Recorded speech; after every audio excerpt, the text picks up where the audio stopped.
I want you to be able to see this on the screen, so I put the angle up on the screen. And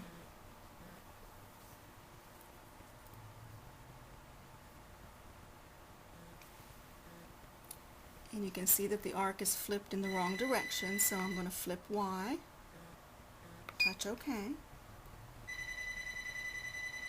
I move to the next point on the quilt, OK, OK, and as I move back to this point,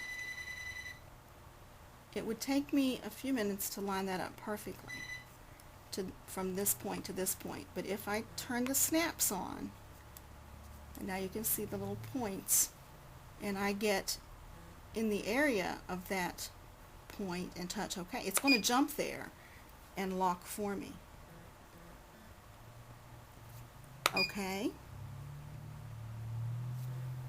OK. I'm looking for the snap this time since I've already been there.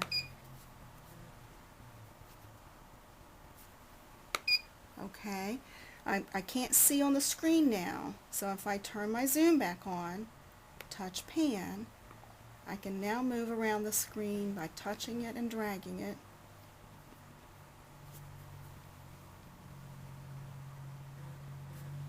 Okay, and you can see that you can leave that pan open while you're working. I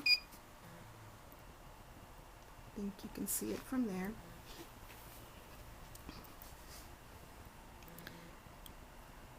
I want to move to the center of this block, touch OK, flip Y, so that the next arc will come in the opposite direction.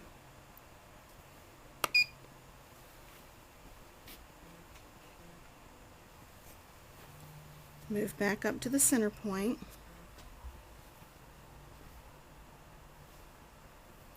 And I'm going to move the camera back to the screen so that you can see that interlock happening.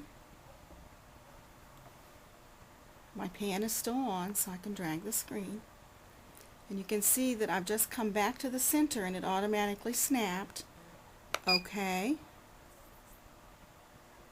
And if I continued, that arc's going to go in the wrong direction, touch flip Y. And as it approaches, it's going to interlock again right at the top. OK. Wasn't okay for you though because I didn't have the camera high enough. I'm going to undo that point on the screen by touching undo. And I'm going to move that arc away. I want you to see it locked to the point. So as I get close to that point, and I'm just moving the machine. Okay. Now I'm going to move around, so I need to look back at the quilt since I don't have any markings here already, but you can look on the screen. Any place that I already have a mark, an OK mark, I'm going to have a snap that it can jump to.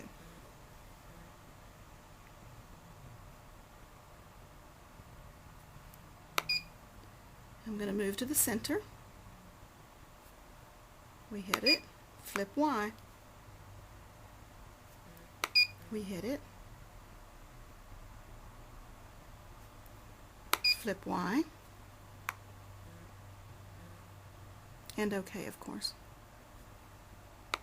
OK. We're back to the top. And that corner square is finished. I need to drag the screen back down so that I can see on the screen. I don't need to look at the quilt now. I can just look at the screen.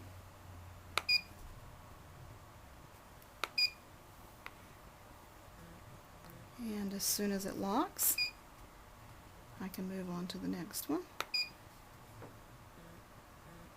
Be careful you don't lock to the wrong point. There's a point here alongside that arc. We want the point on the end.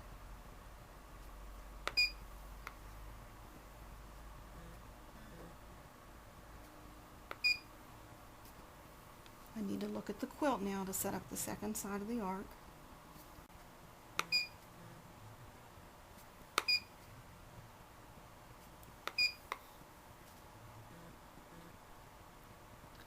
The snap saves an awful lot of time. So those arcs are now ready to stitch out. Finished. Sew quilt. Select the first pattern to quilt, and if we zoom in just a little, you'll be able to see easily what we just set up.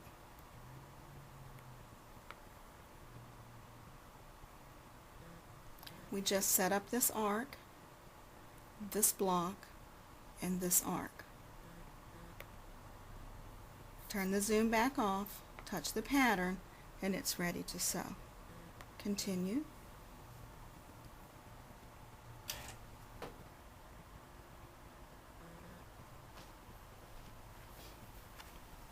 Put my security stitches in place.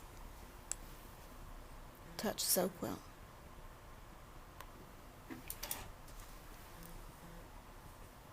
The message says, please set the regulated stitch length or constant speed on the quilting machine.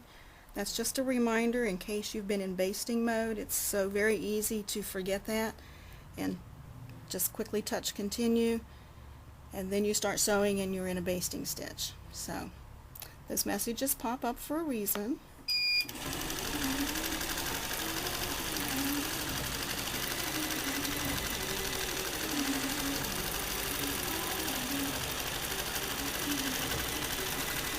My hands are on the quilt. Because this quilt has been unloaded and reloaded, sometimes the fabric moves a little easier and quicker than I want it to. So I can stabilize it with my hand if it's not hitting points perfectly. Good. Looks good. Good.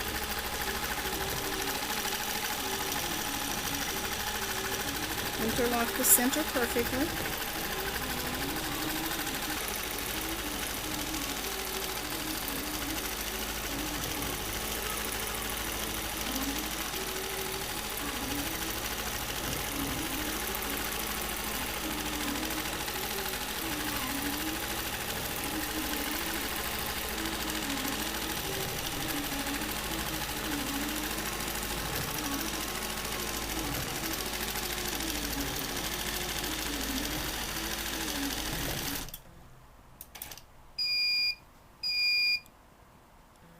And we're ready to move on to the next set of arcs at the bottom. I'll work the bottom, up and back, that corner square, and sometimes I'll work another bottom piece before I stop and sew.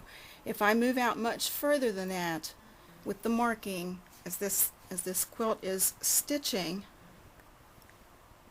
it will shrink the fabric somewhat, so you might need to stop and realign if you've set up too much before you start sewing.